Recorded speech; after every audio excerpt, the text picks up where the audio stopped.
चलिए क्वेश्चन है एक्सरसाइज 8.1 के क्वेश्चन नंबर 5 दिया है। यदि सेक थीटा बराबर 13/12 हो तो अन्य सभी त्रिकोणमितीय अनुपात परिकलित कीजिए, यानी निकालिए, ज्ञात कीजिए। ठीक है, तो त्रिकोणमितीय अनुपात होता कई गो है? 6 गो होता है। ठीक, तो 6 गो में एगो दे दिया है, 5 गो और हम लोग को निकालना है। तो कैसे निकालेंगे? सबसे पहले जो दिया है पहले इसको लिख लीजिए यहाँ पे। सेक थीटा बराबर 13/12।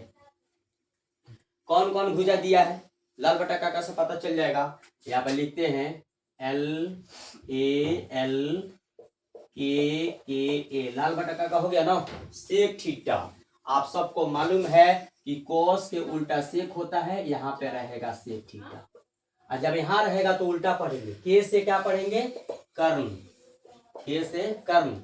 बाटा है तो बाटा दीजिए। और ए से क्या होगा? आधार होगा। कर्ण को H लिख सकते हैं, आधार को हम लोग B लिखेंगे। ठीक, अब देखिए तो H के सामने कितना है? 13 है, तो H बराबर 13। B के सामने कितना है? 12, तो B बराबर 12।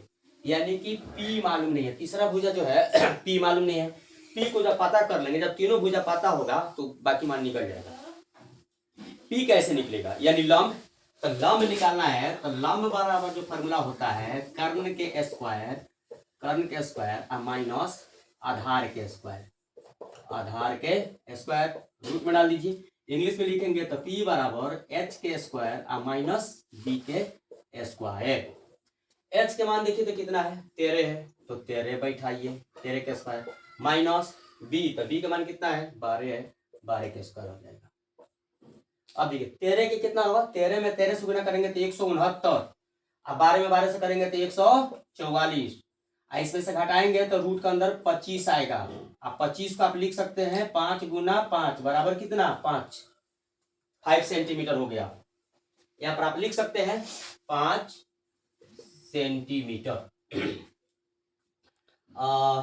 ठीक है, चलिए, मुझे सेंटीमीटर नहीं है, खैर कोई बात, इसको मिटा दीजिए।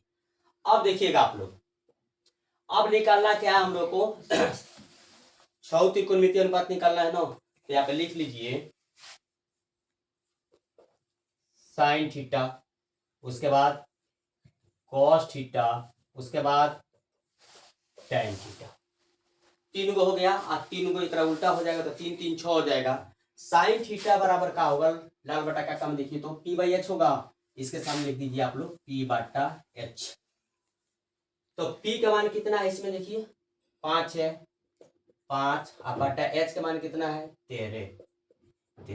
अब देखिए साइन थीटा उल्टा क्या होता है? कोसेक थीटा होता है। तो यहाँ लिख दीजिए कोसेक थीटा। कोस थोड़ा सा जगह कम पड़ रहा है क्या?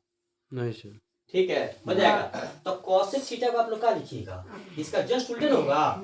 ये भी तो हो जाएगा H/P। अब देखिए H/P है तो 13/5 हो जाएगा, क्योंकि इसको उलट जाएगा।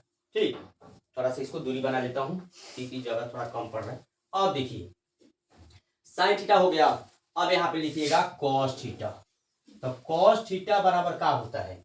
इसमें लिखिए आधार बटा कर्ण होगा। यहाँ कॉस रहेगा ना, आधार बटा कर्ण आप लिखिए, आधार बटा कर्ण। ये हो जाएगा B/H। B का मान इसमें कितना है? B का मान 12 है, यहाँ पर बैठे 12। H का मान कितना है? 13 है। चलिए, इसी तरीके से कॉस को उल्टा क्या होता है? सेक थीटा होता है। तो सेक थीटा ऑलरेडी निकला हुआ है, लेकिन फिर भी हम बैठा देते हैं। ये हो जाएगा आपका कर्ण बटा आधार, कर्ण बटा आधार। ये मिल रहा है क्या? कोई नहीं। चलिए, तो कर्ण का मान कितना है जी? यानी H बटा हम B लिख सकते हैं। H का मान कितना है? 13 है, तो 13 लिखिए। आधार का मान है 12। ये हो गया। अब देखिए यहाँ लिखता हूं tan थीटा। तो tan थीटा बराबर क्या होगा? इसमें क्या होगा? P/B, लंब बटा आधार, लंब बटा आधार, P/B। P का मान इसमें से देखिए 5 है और B का मान कितना है? 12 है। इसी तरीके से tan उल्टा होता है cot थीटा, तो यहाँ पर cot थीटा लिख दीजिए। जब इसका उल्टा तो ये भी उलट जाएगा, आधार बटा लंब हो जाएगा। तो आधार कितना है इसमें देखो तो, इसका जस्ट इसी को उल्टा कर दीजिए, यहाँ हो जाएगा 12 और बटा 5 हो गया आपका त्रिकोणमितीय अनुपात।